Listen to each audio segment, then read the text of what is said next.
All right, but let's talk about the new album and specifically some of the collaborators. Because you're working with Gabe. Yes. Like, that to me, I was like, what kind of matchup is this? How did that come about? Even me, like I was like, the only reason why, not the only reason, but one of the biggest reasons was I like hung out with Gabe randomly. We did something together, like a pilot together for MTV. Okay. And then I wound up going to his gig that night, and I was just like, yo, you're dope. Like I was such a fan.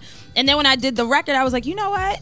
I know this is different, but he's a dope. I like him as a person. I'm a fan of his music. That's important, and that's important to me, especially. Like I don't want to go after somebody who's the fad of the moment. Like he's dope. Yeah. So and I like I said, I liked him as a person. I knew he would be into the content of the record. You know how he got his start, right? Like what his big break was when he was with Cobra Starship. Yeah. The song that they had was for the movie Snakes on a Plane. No.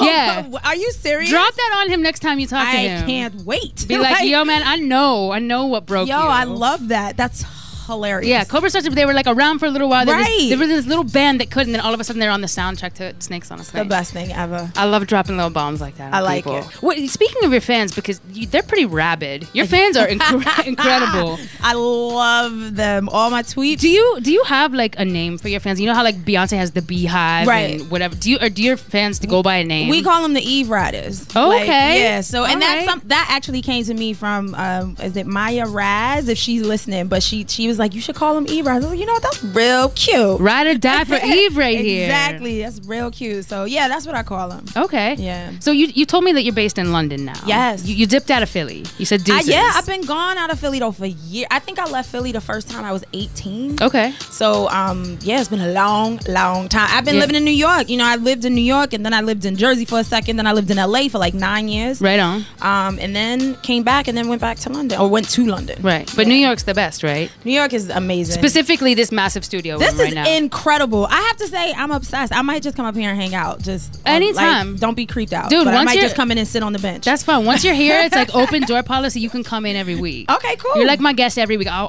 always like have you in the programming notes. Like, Eve might pop by this week. I like it. Yeah, I might just come in and be like, no, go ahead. I'm chilling. All right. Sitting on the bench. Nice.